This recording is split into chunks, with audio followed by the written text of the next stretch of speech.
компанийн тайлагналын цар хүрээг уламжилсан цаашдаа ер нь бол компанийн бүх оролцогчдын ялангуяа хувь нийлүүлэгчид төлөөлөл удирдах зөвлөл компани менежментүүд дээрэс нь хэрэглэгчдийн хоорондын оролцоо холбоо уялдааг сайжруулах талаар компани цар хүрээ тодорхойлсон шийдвэр гаргалтын түвшнүүд тодорхой болсноор энэ ялгаатай байна гэж үзэж байна. Дээрээс нь бас нэг агуулгын хувьд бид хэд өмнө нь бол ер нь тоон үзүүлэлтээр анхаардаг байсан бол энэ удаа бол бас тодорхой хэмжээний маркетингийн зорилготойгоор энэ тайлан гаргадаг болсноор ялгаатай байна гэж үзэж байна.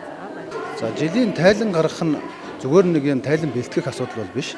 Энэ өөрөө тэр тайлангийн цаана байж байгаа бэлтгэж байгаа процесс, мэдээлэл, шийдвэр гаргалтыг дэмжиж байгаа үйл ажиллагаа нь өөрөө тодорхой хэмжээгээр зааглагдаж, ялгагдаж гарч ирж байгаа. Энэ нь бол олон улсын төвшөнд бас тухайн мэдээлэл хэрэглэгчдийн хэрэгцээ шаардлагыг бүрэн хангах тийм боломжийг олгож байгаараа давуу талтай гэж ингэж ойлгож байна. За компани засаглалыг сайжруулахын тулд бид зөвхөн хууль эрх зүй, компанийн болон бусад татврын хууль эрх зүй орчноос хэрэгжилж байгаа тэр хэм хэмжээнээс гадна компанийн кодекс зэрэг ер нь олон улсад хэрэглэгддэг заавал дагаж мөрдөж болохгүй ч гэсэн заавал дагаж мөрдөхгүй ч гэсэн заавал дагаж мөрдөх ёсгүй ч гэсэн компани засаглалыг сайжруулах тодорхой хэм хэмжээнүүдийг бид нар бас авч хэрэгжилж байгаа. Ер нь засаглал сайжруулах гэдэг нь бол уралдаанд орохын төлөө биш.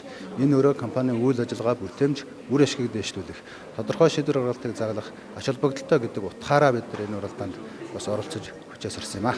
За маш их баярлалаа. За баярлалаа.